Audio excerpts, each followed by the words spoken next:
Part में हमने देखा कि जब कैंग और किम दोनों मिलकर एडवेंचरर एसोसिएशन के अंदर जाते हैं तो उनकी बहस दो एडवेंचरर से हो जाती है। पर एडवेंचरर एसोसिएशन का ब्रांच मैनेजर उन्हें एक टास्क देता है और जब कैंग और किम उस टास्क को पूरा करने जाते हैं तो उन्हें पता चलता है कि उनकी फाइट 3 थंडरबर्ड से होने वाली है।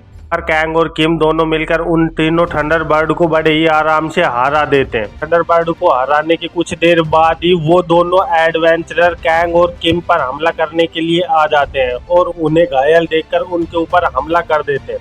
इस पार्ट की शुरुआत में हम देखते हैं कि कैंग जल्दी से उस लड़के के ऊपर अपना घूंसा बनाकर अटैक करने के लिए आगे बढ़ जाता है और कैंग के घूंसे का प्रेशर इतना ज़्यादा होता है कि वो एक ही घूंसे में उसे ज़मीन में गाड़ देता है। इसकी वजह से उस एडवेंचरर का बहुत बुरा हाल हो जाता है और उसे देखकर वो लड़की भी चिल्लाने लगती है और कहने लगती है, क्या आखिरकार ऐसे कैसे हो सकता है, तुम्हारे अंदर इतनी ज़्यादा पावर कैसे हो सकती है। तो कैंग उस लड़के को छोड़कर धीरे धीरे खड़े होना लगता है और इस वक्त कैंग के चेहरे पर बहुत इविल लुक होता है, जिसकी वजह से वो लड़की भी बहुत ज़्यादा घबरा जाती है और उसे कुछ समझ नहीं आ रहा होता कि अब मुझे क्या करना चाहिए। तो कैंग जल्दी से अपने हाथ में एक सुई लेकर अपने घावों को सिलने लगता है और उस लड़की से कहने लगता है, सच में तुम लोग बहुत ज़्यादा अननोइंग हो। कैंग को इस तरह से अपने हाथ को सिलता हुआ देखकर वो लड़की और भी ज़्यादा शॉक हो जाती है और कहने लगती है, आखिरकार तुम ये क्या कर रहे हो, क्योंकि उस लड़की ने पहले कभी भी घावों को इस तरह से ठीक करते हुए किसी को भी नहीं देखा था।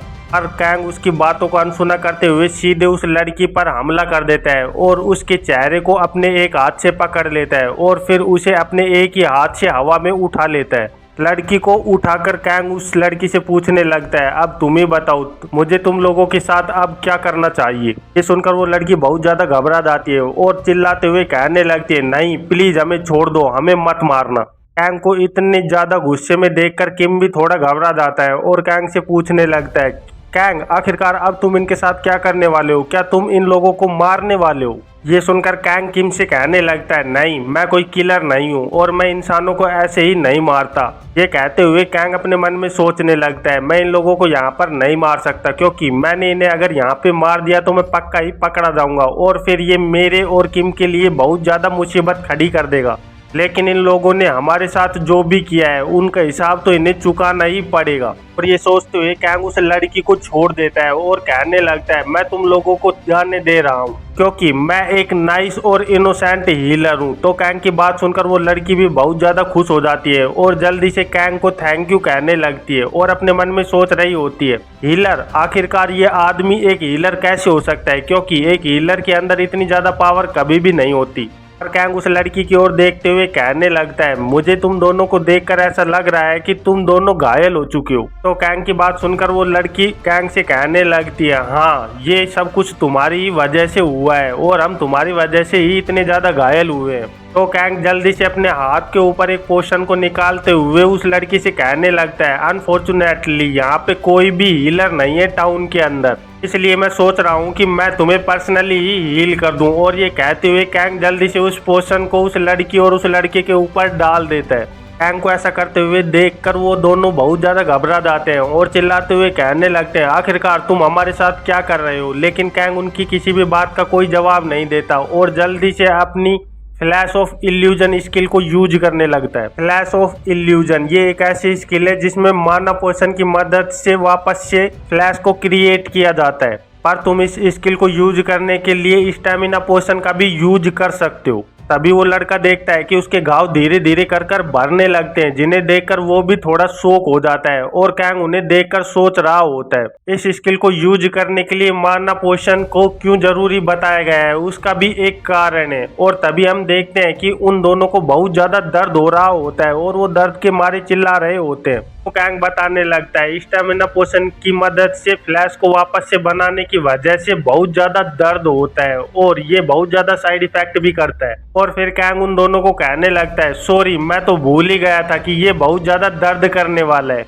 लेकिन तुम्हें चिंता करने की जरूरत नहीं है क्योंकि ये तुम्हें पक्का ही हील कर देगा, इसीलिए ज्यादा फिक्र मत करो और मैं इसके रिपेमेंट में हाउस की ले रहा हूँ। और ये कहते हुए कैंग उनके सारे कमरों की उन्हें हील करने के बदले में पेमेंट के रूप में रख लेता है। तो कैंग को ऐसा करते हुए देखकर वो लड़की चिल्लाते हुए कहने लगती है, तू बास्टर्ड, तू सच में एक डेविल है। इधर किम भी कैंग को मुस्कुराते हुए कहने लगता है, सच में मैं बहुत ज्यादा थैंकफुल हूँ कि मैं तुम्हारा दुश्मन नहीं हूँ, नहीं तो पता नहीं मेरे साथ क्या होता। अभी कैंग के सामने सिस्टम स्क्रीन आ जाती है और उस पे लिखा हुआ होता है, रेड फॉरेस्ट के अंदर फ्रीली घूमने का टाइम खत्म हो रहा है और अभी सिर्फ 11 मिनट बचे। तो कैंग जल्दी से किम को कहने लगता है, हमारा टाइम यहाँ पे खत्म होने वाला है, इसलिए हमें जल्दी से वापस चलना चाहिए। और फिर किम से कहने लगता है, 1 मिनट रुको, और अपने मन में सोचने लगता है, लेकिन मैंने जो वेपन फेंके थे उन्हें तो मैंने उठाया ही नहीं। और फिर इधर उधर देखकर उन वेपन्स को ढूंढने लगता है। फिर कैंग अपनी ऑब्जर्वेंट आई को यूज करता है, जिसकी वजह से उसे झाड़ियों के पीछे कुछ दिखाई दे रहा होता है। तो कैंग उन झाड़ियों की ओर बढ़ने लगता है,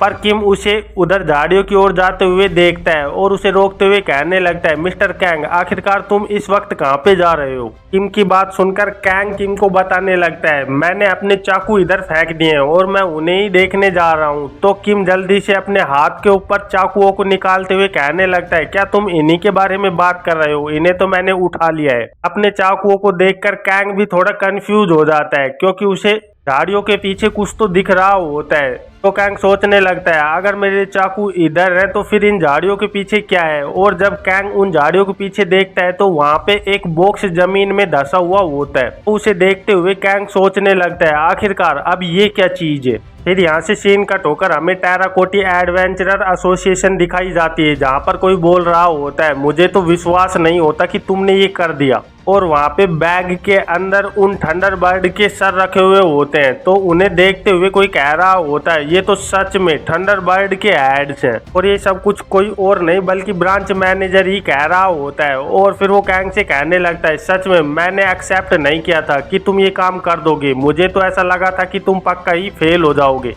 तो कैंग उस ब्रांच मैनेजर से कहने लगता है, आई एम सॉरी कि हम तुम्हारे एक्सेप्टेशन पर खड़े नहीं उतर पाए। तो वो ब्रांच मैनेजर खड़े होते हुए कहने लगता है, हाँ हाँ ठीक है, तुम लोग जीत गए।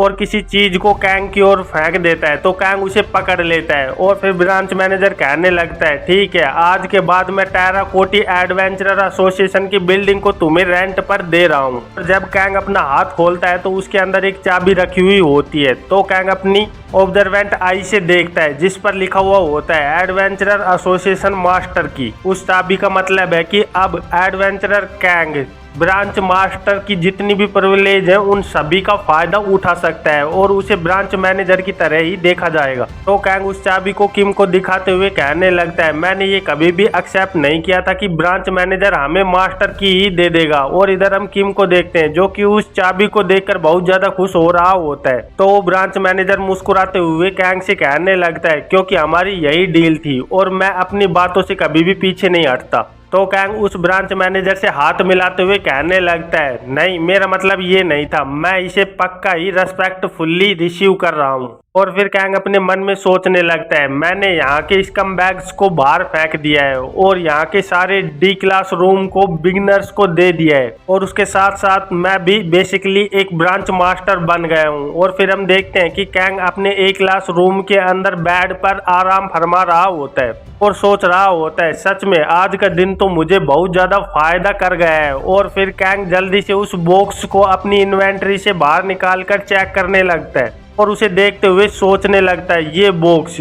आखिरकार ये बॉक्स मुझे इतना ज्यादा फैमिलियर क्यों लग रहा है? मुझे इस चीज के बारे में किससे पूछना चाहिए? क्या मुझे इसे किम को दिखाना चाहिए? लेकिन किम तो पक्का ही दूसरे डोर में सो रहा होगा। अब तो मेरे पास सिर्फ एक ही रास्ता है कि मुझे आर्टिफैक्ट अप्राइजर के पास जाना चाहिए और उससे इस आर्टिफैक्ट को चेक करा लेना चाहिए। फिर यहाँ से सीन कट होकर हमें आर्टिफैक्ट अप्राइजर का सीन दिखाया जाता है, जहाँ से बहुत ज्यादा ठंडर बाहर निकल रही होती है और वहां पर कोई चिल्ला रहा होता है। उसी के साथ वो बॉक्स जमीन पर गिरता हुआ दिखाई देता है और उस बॉक्स के अंदर से बहुत ज्यादा एनर्जी भी बाहर निकल रही होती है। तो उसे देखकर वो अपराइजर भी बहुत ज्यादा शॉक हो गई होती है। इधर कैंग उस अपराइजर को एक इविल लुक देते हुए कहने लगता है, आखिरकार तुम ये सब कुछ कर क्या रही हो? तुम मेरी चीज को ऐसे कैसे जमीन पर फेंक सकती हो? तो कैंग को इतना ज्यादा गुस्से में देखकर वो अपराइजर भी घबरा जाती है और कैंग से कहने लगती है, मैं माफी चाहती हूँ, मैं आपके आर्टिफैक्ट को अनसील करने में फेल हो गई हूँ।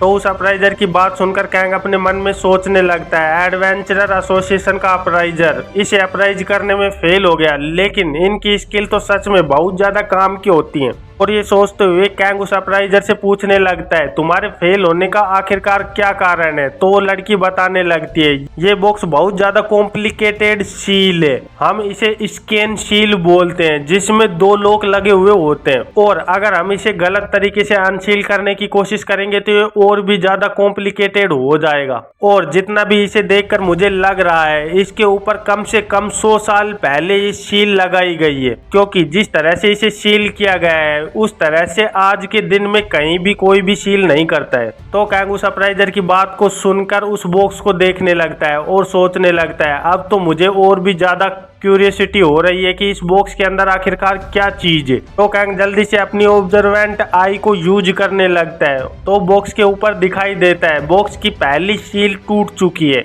और दूसरी साइड में उसकी दूसरी सील हिडन होती है। उसके साथ साथ ही कैंग को पता चलता है कि इस बॉक्स के बॉटम में उस हिडन सील को खोलने के कुछ हिंट है।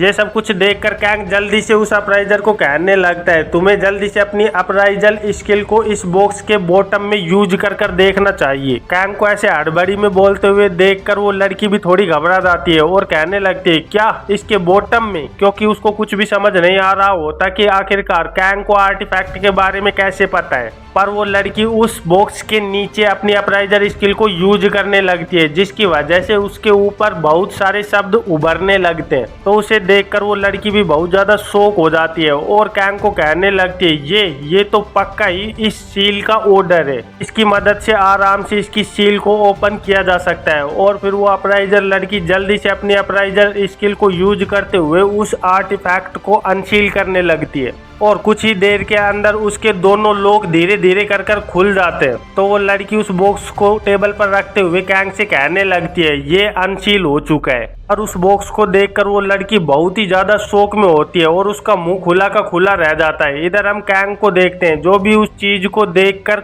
कुछ सोच रहा होता है, क्योंकि उस बॉक्स के अंदर एक कटा हुआ हाथ होता है जो कि एक डेविल का हैंड लग रहा होता है। तो अप्राइजर लड़की कैंग से कहने लगती है, इस हाथ को देखकर मुझे कहीं से भी नहीं लग रहा है कि ये कोई ह्यूमन का हैंड है। और वो कैंग को बार बार बोल रही होती है, लेकिन कैंग उसकी किसी भी बात का जवाब नहीं दे रहा होता, क्योंकि उसके सामने सिस्टम स्क्रीन आ गई होती है जो कि शेक कर रही होती है। तो कैंग उस स्क्रीन को देखते हुए कहने लगता है, क्या ये मेरे साथ दोबारा हो रहा है। और फिर कैंग उस बॉक्स को अपने हाथ में लेते हुए सोचने लगता है, ये सब कुछ तो मेरे साथ पहले तब हुआ था जब मैंने अपनी क्रॉसबो को वहां से लिया था। और इसी के साथ इस चैप्टर का अंत हो जाता है। तो फिर मिलते हैं एक नए चैप्टर में, तब तक के लिए बाय बाय।